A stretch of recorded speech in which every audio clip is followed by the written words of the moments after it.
নমস্কার, আমি অঞ্জন বন্দ্যোপাধ্যায়। মুখোমুখি গৌতম দেব এই অনুষ্ঠানে আপনাদের সবাইকে স্বাগত জানাই। নামেই পরিষ্কার যে সিপিআইএম নেতা গৌতম দেব আমাদের মুখোমুখি। গৌতমবাবু, আপনাকে স্বাগত জানাই।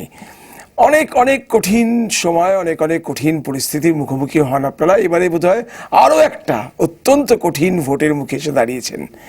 কতটা পারবেন কতটা পারবেন না এই মুহূর্তে জল্পনা প্রবল হয়ে রয়েছে, কিন্তু আপনারা কতটা প্রস্তুত একবার সেটা বুঝবার জন্য আপনার মুখোমুখি হলাম। শুধু মুখোমুখি হলাম যখন, তখন প্রথমে একটু আপনার দিক থেকে দুঃসংবাদের জায়গা থেকে শুরু করি।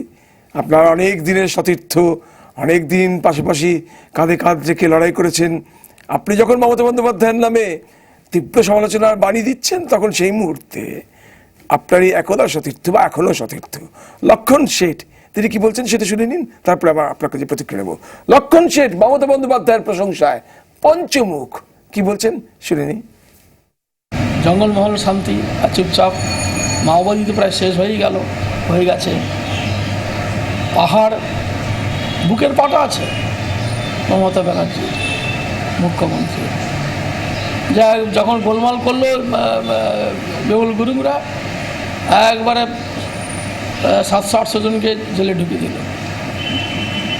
আর দৃঢ়তার সঙ্গে বলছে বাংলা ভাগ হতে দেব না। আমাদের সময় ঠিক এই দৃঢ় কথাবার্তাগুলো বলতে পারে ছিল না। চলুন গৌতম বাবু, আপনার প্রতিক্রিয়া বলেন। এটার প্রতিক্রিয়া এখন কোথা থেকে জোগাড় করলেন আমি তো বলতে পারবো না। লক্ষণ সেটা এখানে, আমরাও এখানে, বলছেন ক্যামেরার সামনে। ব্যানার্জি শুভেন্দুর বিরুদ্ধে একজন লোক খুঁজে বেড়াচ্ছে, কাগজে বিজ্ঞাপন দেয়নি, কিন্তু শুভেন্দু অধিকারীকে চেনেন তো, ওর বিরুদ্ধে একজন লোক খুঁজে বেড়াচ্ছে অনেক দিন ধরে। কিন্তু লক্ষণ শেঠ সেই ভূমিকা পালন করবে বলে আমার মনে হয় না। তো আমি শুনলাম, আমি পরে কথা বলে আমি জানাবো। লক্ষণ শেঠ এখন পার্টিতে আছে। আমি যে একটা জায়গা ঠিক লক্ষণ শেঠ সম্পর্কে পরে খোঁজ খবর নেবেন, বলবেন এবং দেখবেন যে মমতা বন্দ্যোপাধ্যায় শুভেন্দু অধিকারীর বিরুদ্ধে আসলে কাকে পোস্ট করার চেষ্টা করছেন। কিন্তু ওই যে বলছেন যে দৃঢ়তার সঙ্গে বলছেন বাংলা ভাগ হতে দেব না, আপনাদের সময় উনি বলছেন আমাদের সময় অতটা দৃঢ়তার সঙ্গে বলা যায়নি, কি বলবেন? না, সেই দৃঢ়তা ধরুন কিষেন চাঁদকে যেভাবে গুলি করে মেরে দিল, সেটা তো আমাদের সময় হয়নি। তো এই ব্যাপারে কোনো সন্দেহ নেই। কিষেনজি সে মমতাকে মুখ্যমন্ত্রী করার জন্য খাটলো এবং অন রেকর্ড মাওবাদীরা লিখেছে তাদের কাগজে যে 7টা বিধানসভাতে অন্তত জঙ্গলমহলে আমরা মমতাকে জেতাতে সাহায্য করেছি। হোক, হ্যাঁ। বিমল গুরুং বুঝেছে মমতা কি। তো আমরা এই জাতীয় অ্যাটিটিউড দিয়ে তো আমরা বিরোধী পক্ষের সাথে ট্যাকল করি না। এটাকে যদি দৃঢ়তা কেউ বলে সেটা আলাদা কথা। আমি কাটটা নেব। বিমল গুরুং বুঝেছেন মমতা বন্দ্যোপাধ্যায় কি, আর লক্ষণ সেটা বুঝেছেন মমতা বন্দ্যোপাধ্যায় কি, আমি কাটটা নেব। বিমল গুরুং তো বুঝছে, লক্ষণ শেঠ এতদিন বুঝেছে। তো লক্ষণ শেঠ এখন নতুন করে যদি বোঝে তো সেটা আপনি কাটটা নেবেন, আপনার বিষয়। মমতা ব্যানার্জির দলের লোকে তো বুঝতে পারছে মমতা ব্যানার্জি কি, আর বাকিটা তো বুঝবে আজকে সাবজেক্ট যেটা আপনার আলোচনা, তখন দেখা যাবে। আসবো। আচ্ছা, আপনার দলের নেতৃত্ব সম্পর্কে আপনার কি অ্যাসেসমেন্ট? নেতৃত্ব সম্পর্কে কি অ্যাসেসমেন্ট? তার আমি অংশ বিশেষ। ভালো তো, তার মানে ভালো মানে কি একদম আপনি একদম অ্যাবসলিউট ভালো কোথায় পাবেন? You have to keep on growing. আপনাকে সবসময় ভালো হওয়ার চেষ্টা করে যেতে হবে। আমরা কি ফুললি স্যাটিসফাইড? আচ্ছা, লক্ষণ শেঠ কি মনে করেন সেটা শুনে নি। লক্ষণ শেঠ সিপিআইএম এর দলীয় নেতৃত্ব সম্পর্কে কি মনে করছেন শুনে নি। গৌতম দেবের প্রতিক্রিয়া নেবো, তারও শুনে নি। আমাদের ছেলেরাও স্লোগান তুলছে নেতা নয় নীতির পরিবর্তন চাই। নীতিটা আকাশ থেকে স্বর্গ থেকে আসবে না, নীতিটা তৈরি করে নেতৃত্ব, লিডারশিপ। আমি বরং বলতে চাই নেতৃত্বের বদল না হলে নীতিরও বদল হবে না। হ্যাঁ, আমাদের নীতির ত্রুটিপূর্ণ হওয়ার ফলে পার্টির অগ্রগতি হচ্ছে না। আমাদের দেশের কমিউনিস্ট পার্টি, বর্তমানে আমাদের ভারতের কমিউনিস্ট পার্টি মার্ক্সবাদী, তারা এইটা আমার দেশের বাস্তব পরিস্থিতি কি, মানুষের অভিমুখটা কি, এইটা এখনো অনুভব করতে পারিনি। নাহলে জ্যোতিবাবুকে প্রধানমন্ত্রী করতে দেয় না। লক্ষণ সেটা বক্তব্য শুনলাম, বম্বার্ড দ্য হেডকোয়ার্টার, এই তো বুঝতে পারছি দলীয় নেতৃত্ব সম্পর্কে যথেষ্ট একটা ক্ষোভের ক্ষোভ বললেও কম হয়। Only yesterday he was part of the headquarter. He was number one of the district party. Happens to be a very important district. পূর্ব মেদিনীপুরের নাম্বার ওয়ান নেতা কার্যত, রাজ্য কমিটির সদস্য, সিআইটিউ সারা ভারতবর্ষের নেতা। এখন তিনি স্টেট কমিটিতে নেই, কদিন হলো। তো এই কদিনের মধ্যে সব পাল্টে গেল। উনি স্টেট কমিটিতে ছিলেন। আমি একটা কথা থিওরিটিক্যালি রিলেটিভলি এটা গ্রহণ করতে পারি যে লিডারশিপের আরো উন্নত হওয়ার ব্যাপারটা কারো ক্ষেত্রেই বন্ধ থাকছে না। আমার ক্ষেত্রেও সেটা প্রযোজ্য, অন্য নেতাদের ক্ষেত্রেও প্রযোজ্য। সেদিক থেকে কথাটার মধ্যে যদি কোনো সত্য খুঁজতে চান সেটা ঠিক আছে, কিন্তু যে ভেনাম নিয়ে উনি বললেন, তিনি দুদিন আগে এই রাজ্য নেতৃত্বের part and parcel, being a very strong, very vocal, very articulating state committee member of the CPIM, এবং মোরসো পশ্চিমবাংলার একটা অন্যতম গুরুত্বপূর্ণ জেলার প্রায় 1 নম্বর নেতা। তো উনি নেতা জেলার কে? নেতা বলতে কাকে মিন করতে চাচ্ছেন উনি? বিমানদাকে না কি, বুদ্ধদাকে না কাকে? তো নেতার তো একটা কম্পোজিশন থাকে, স্টেট সেক্রেটারিয়েট থাকে, স্টেট কমিটি থাকে। He is the member of the state committee. সিআইটির উনি খুবই বড় নেতা, সমস্ত এই বন্দর উনি চালান, উনি তো অনেক ইম্পর্টেন্ট জিনিস চালান। এখন মনে হচ্ছে অনেক দিন অব্দি একটু ফ্রি হ্যান্ড দিয়ে বোধহয় একটু ভুলই করেছেন। না, ফ্রি হ্যান্ড দেওয়ার প্রশ্ন ওঠে না। তিনি যেটা অর্জন করেছেন সেটা বলা হতো শেঠ সাম্রাজ্য পূর্ব মেদিনীপুর, কিছুটা উনি অর্জন করেছেন, এ নিয়ে কোনো সন্দেহ নেই। হলদিয়াটা, আমি ঘটনাচক্রে একটা নিউ টাউন তো নিজে হাতে খানিকটা করলাম। তো হলদিয়াটা অসংগঠিত, হলদিয়ার এই নির্মাণ কর্মী, হলদিয়া যে জায়গায় ছিল আজ থেকে 30 বছর আগে, সেখানে থেকে হলদিয়াকে ডেভেলপ করা, শ্রমিক সংগঠন তৈরি করা, এসব ব্যাপারে লক্ষণ সেটের কোনো অবদান নেই। ও এখন বিরুদ্ধে বলছে বলে সেই সব আমি বলতে পারবো না। নিশ্চয়ই অবদান আছে, তাহলে ওকে স্টেট কমিটিতে নেওয়া হলো কেন? কিন্তু উনি এখন এইসব বুঝছেন কেন, সেটা ওনার রিয়েলাইজেশন। ভোটের আগে একটা সেটব্যাক।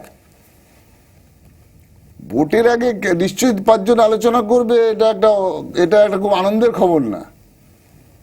এটা একটা খুব আনন্দের খবর, সেটা আমি বলতে পারবো না। কিন্তু সেটব্যাক খুব বেশি কিছু হবে না, কারণ এটা কিছুদিন ধরেই চলছে। যে কথাটি নাড়া দিয়ে যাচ্ছে, এদিকে লক্ষণ শেঠ কেন বলছেন, ওদিকে রেজ্জাক মোল্লা কেন বলছেন, কেন এইদিকে নানান প্রান্ত থেকে এই ধরনের এরকম একটু একটু করে কখনো কোনো বারুদের গন্ধ পাওয়া যাচ্ছে, এটাকে আপনাদের পক্ষে একটু চিন্তার বিষয় হয়ে দাঁড়াচ্ছে? না, চিন্তার বিষয় হয়ে দাঁড়াচ্ছে সেটা আমি বলবো না, কিন্তু একটা তো আমরা পার্টিতে খানিকটা নাড়াচাড়া করছি কতগুলো বিষয় নিয়ে। পার্টিটাকে, যেটা আমাদের একটা বেসিক ব্যাপার, শুধু ইলেকশনে হারার ব্যাপার না, মানে ইলেকশন ছাড়াও পার্টিটাকে খানিকটা পার্টির মতো গড়ে তোলার প্রশ্নে দুর্নীতি যেমন একটা ইস্যু, তেমন ডিসিপ্লিনটাও একটা ইস্যু।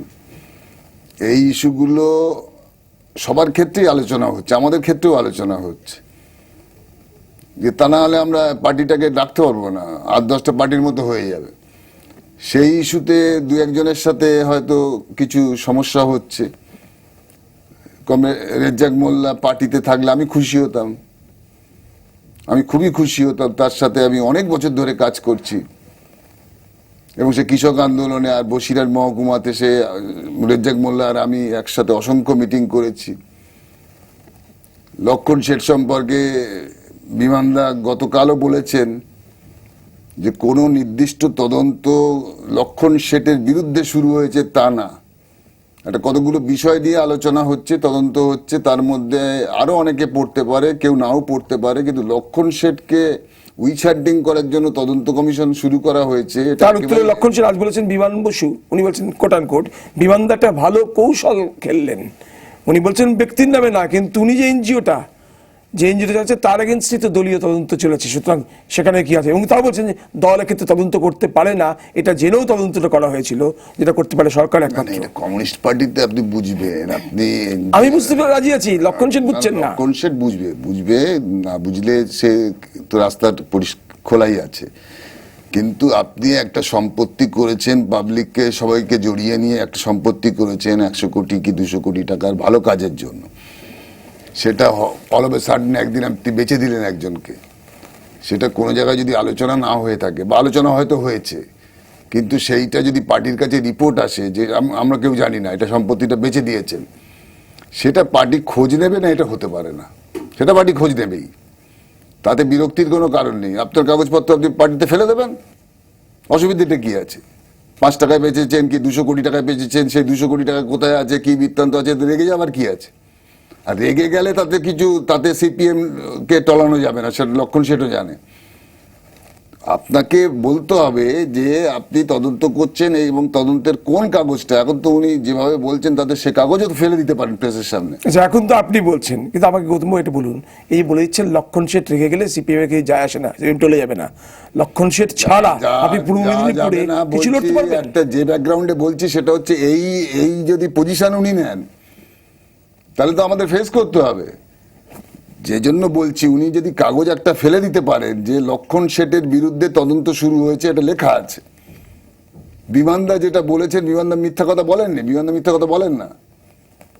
কৌশল টৌশল আলাদা কথা, কি কৌশল করেছেন না করেছেন, কিন্তু কোনো কাগজপত্রে আপনি, আবার বলছি যে একটা সম্পত্তি 100 কোটি কি 200 কোটি কি 300 কোটি আমি জানি না, কিন্তু নানান জায়গা থেকে নানান শোনা যাচ্ছে সেটা অল অফ এ সাডেন সেটা বিক্রি হয়েছে। স্কুল কলেজ পাঠশালা হ্যানা তানা অনেক কিছু আছে, সেই বিক্রি করেছে পার্টির একজন কমরেড। এটা পার্টির কাছে যদি চিঠি আসে, এটা পার্টি দেখবে না? এটা দেখবেই, তাতে চটে যাওয়ার কি আছে? সেইটা আমি বলতে চাচ্ছি। সেইটা চটে গেলে কিছু করার নেই, আপনি উত্তর দিয়ে দিন, মিটে যাবে ঝামেলা। আর এটা যদি উনি পাবলিক ইস্যু করতে চান তো পাবলিক ইস্যু হবে। মমতা কত ইস্যু পাবলিক করছে না, লক্ষণ শেঠ যদি পাবলিক ইস্যু করে তো so what, will face it. না, আপনি ফেস করার ক্ষেত্রে আমি বলছি, আপনারা এমনিতেই একটু, গতবাবু কিছু মনে করবেন না, এমনিতেই একটু কোণঠাসা অবস্থায় আছেন। হারছেন হারছেন হারছেন, ক্রমাগত হারছেন, একটু নোজ ডাইভ করছেন, পঞ্চায়েত ইলেকশনে আরও নোজ ডাইভ করেছেন। তার মধ্যে দক্ষিণ চব্বিশ পরগনার রেজ্জাক মোল্লা বড় একজন নেতা, তিনি সরে গেলেন। পূর্ব মেদিনীপুরে লক্ষণ শেঠ ভালো একটা প্রতিপত্তি রয়েছে, তিনিও এখন এই ধরনের বিদ্রোহের ভঙ্গি দেখাচ্ছেন। মমতা বন্দ্যোপাধ্যায় বলছেন আপনারা এবারের ইলেকশনে গোহারান হারবেন, কোট আনকোট গোহারান হারবেন। কি উত্তর দেবেন? গোহারান হারবেন মানে কোন হারাটাকে গোহারান বলে? 42-এর মধ্যে উনি তো ইতিমধ্যে বলে দিয়েছেন যে 42টাই পাবেন, তো আমরা তো কোনো সিটই পাবো না, আর হারার কি আছে? উনি যা বলছেন, ওনার কথা যদি আপনি সিরিয়াসলি নেন, আপনি নেন কিনা আমি জানি না, ডেফিনেটলি রাজ্যের মুখ্যমন্ত্রী, নিতে হবে, রাজ্যের মুখ্যমন্ত্রীর কথা নিতে হবে, আর কার কার কথা নিতে হবে আর কার কার কথা নেওয়ার দরকার নেই সেটা আমাদের বুঝতে হবে। মুখ্যমন্ত্রী তো জারোয়া ভাষায় রবীন্দ্র রচনাবলী বের করছে। জারোয়া দেখেছে কিনা আমি জানি না, তা নাহলে জারোয়াদের কাছে নিয়ে যেতে হবে ওনাকে। কিন্তু জারোয়া ভাষাতে রবীন্দ্র রচনাবলী প্রকাশ করবেন, she is the chief minister.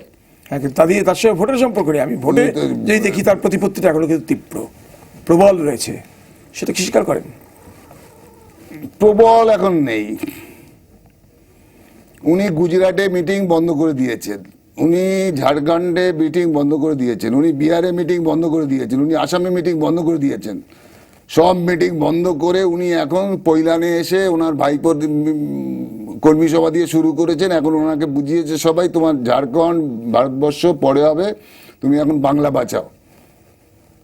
উনি এখন বাংলায় ঘুরে বেড়াচ্ছেন, আর হেলিকপ্টার একটা ভাড়া করেছেন, পায়ে হাওয়াই স্যান্ডেল, একটা হেলিকপ্টার করে উনি ঘুরে বেড়াচ্ছেন, নর্থ বেঙ্গল চষে বেড়াচ্ছেন। সে চষুন, তিনি সেটা তার অধিকারের মধ্যে পড়ে, কিন্তু তিনি আশা করি নিজে বুঝতে পারছেন যে ওই যে ওই প্রবল কথাটা উনি বলতে পারছেন না। তা না হলে তো 42টা সিট পেয়ে যাচ্ছে যদি সিরিয়াসলি বলেন। আপনি যদি সিরিয়াসলি নেন তাহলে তো মিটেই গেল আলোচনা, আর কি করার আছে? আমরা কিছু ভোট পাবো, আমরা তার জন্য লড়ছি। 42টা সিট তো মমতা ব্যানার্জি একটা চিফ মিনিস্টার যখন সিরিয়াস কথা বলে, তো সে তো প্রায়শই বলছে, আমি দেখতে পাচ্ছি যে 42টা সিট পাবো। চলো, মমতা বন্দ্যোপাধ্যায়ের একটা বক্তব্য নিয়েই আপনি আসছি। স্পষ্ট করে বলছেন মমতা বন্দ্যোপাধ্যায়, এটি কোনো দ্বিধাদ্বন্দ্ব সংশয় রাখছেন না। এই দেশের তৃতীয় বৃহত্তম শক্তি হতে চায় তৃণমূল কংগ্রেস, এবং তৃতীয় বৃহত্তম শক্তি হিসেবেই এই দেশে কারা সরকার করবে সে প্রসঙ্গে নিয়ন্তা শক্তি হবে তৃণমূল কংগ্রেস। আজও গরুবাথানে সবাই বলেছেন। কি বলেছেন শুনিনি? बीजेपी को भी कुछ नहीं होगा और सीपीएम को भी कुछ नहीं होगा, कांग्रेस को भी कुछ नहीं होगा। बंगाल में तृणमूल कांग्रेस को जो सीट मिलेगा वही लेके दिल्ली में गवर्नमेंट बनाएगा। दिल्ली जमीन छोड़ के कोई नहीं गवर्नमेंट बना सकता है। তৃণমূলকে ছেড়ে কেউ সরকারটা বানাতে পারবে না। গতকাল বলেছেন এই আমার পাটা ধরতে হবে রাহুল গান্ধীর প্রসঙ্গ ধরে, নাম না করে। এটা স্বীকার করবেন যে তৃণমূল অন্তত এই ধরনের একটা বড় শক্তি নিয়ে যেতে পারবে এবারে? বড় মানে 42টা এখান থেকে পাবে। আর 42টা যদি নাও পান, কত তাহলে কত? আচ্ছা, ওরা যেটা হিসেব করছেন 30-32 যদি শক্তি হয়, তৃণমূল কংগ্রেসের অন্দরের খবর বলছি, তাদের সূত্রে বলছি, তারা 30-32টা আশা করছেন। আপনার অন্দরেও যোগাযোগ নেই বেশি, বাইরে তৃণমূল কংগ্রেসের অন্দরে কিন্তু খুব ভালো যোগাযোগ আছে গৌতম বাবু, বলুন। নেই। আপনার সেটা থাকলে আমি খুশি হতুম। আমি আপনাকে এই ম্যাপটা দেখাচ্ছি, এটা দেখাতে পারবেন না তো লোককে? এটা পশ্চিমবাংলা 294টা বিধানসভার ছবি। এখানেতে পশ্চিমবাংলার উত্তর বাংলা, এখানে 8টা সিটের মধ্যে গতবার আমরা 4টে জিতেছি। এখানে 18টা সিট পশ্চিম দিকে, গঙ্গার পশ্চিম দিকে, তার মধ্যে আমরা জিতেছি 11টা। গতবার 15টা সিট জিতেছি। 2009 শুনুন, আমি আপনাকে বলছি, এবার তো বলছি না, আমি 2009 বলছি। তার মানে 15টা সিট জিতেছি আর ওরা 19টা জিতেছে এবারেতে। আর গঙ্গার পূব দিকেতে ঘটনাচক্রে আমি যেদিকটায় থাকি, কলকাতা যেদিকে পড়ে, সল্টলেক যেদিকে পড়ে, 24 পরগনা যেদিকে পড়ে, সেই দিকটাতে 16টা সিট গোল্লা পেয়েছি। আর এখানে তো 18টাতে 11টা পেয়েছি। তো আমি আপনাকে বলছি, আপনার যে অন্দরমহলের লোক আছে তাদের আপনি বলুন। আর আমি তো আপনাকে টেলিভিশনের সামনেই বলছি যে এই 16টার মধ্যে যেটা গোল্লা পেয়েছি, 16তে 16 মমতা গতবার। এই 16টার মধ্যে 4টে সিট জিতবে মমতা। এবার এই 4টে সিটের নাম বলুক। দ্যাট ডাজন্ট মিন আমি বলতে চাচ্ছি যে মমতা একটা সিটও পাবে না। আপনি এটা আবার ভুল ব্যাখ্যা করবেন না। আমি বলছি মমতা ব্যানার্জি 4টে সিটের নাম বলুক। এই 16টা সিটের মধ্যে যে এই 4টে জিতবেই, বলুক। আপনি বলতে পারবেন 4টে সিটের নাম, এই 4টে সিটে জিতবই? বলার আমার 16টার মধ্যে আমি শূন্য হয়ে আছি, বলার দায়িত্ব আমার নাকি? আপনি মমতাকে দিয়ে গভর্নমেন্ট করাচ্ছেন, ভারত সরকার করাচ্ছেন, সে বলবে না? মমতা বন্দ্যোপাধ্যায় নিজে বলছেন যে হ্যাঁ, তিনি তৃতীয় বৃহত্তম শক্তি হিসেবে। আমার বক্তব্য, লোকসভা নির্বাচন 2009-এর পর আপনার মতো একজন এডিটরকে তিনি এই যন্ত্র চালান না, তিনি এই বড় সকালবেলা যে কাগজ বেরোয় সেই কাগজের নাম করা এডিটর, সেই এডিটরকে বলেছেন যে তৃণমূলের যে লোকটা ভোট বোঝে পশ্চিমবাংলায়, তার ধারণা, এডিটরের ধারণা, তৃণমূলের একজনই ভোট বোঝে। আমি নামটা বলছি না, মমতা সেন তার মধ্যে পড়ে না। তিনি এডিটর সাহেবকে বলেছেন যে সবচেয়ে আমরা ম্যাক্সিমাম পেলে 18টা সিট পাবো, আর 2-1টা সিট গ্রে এরিয়ায় আছে। আর এডিটর সাহেব তার সাথে আমাকে যোগ করে বলেছেন যে উনি যদিও বোঝেন, ভোট বোঝেন, আমি সেটা মনে করি যে উনি একমাত্র ভোট বোঝেন, পশ্চিমবাংলার তৃণমূলটা উনি চেনেন, কিন্তু আমি বলছি 18টাও পাবে না তৃণমূল। সেই এডিটর বলছে।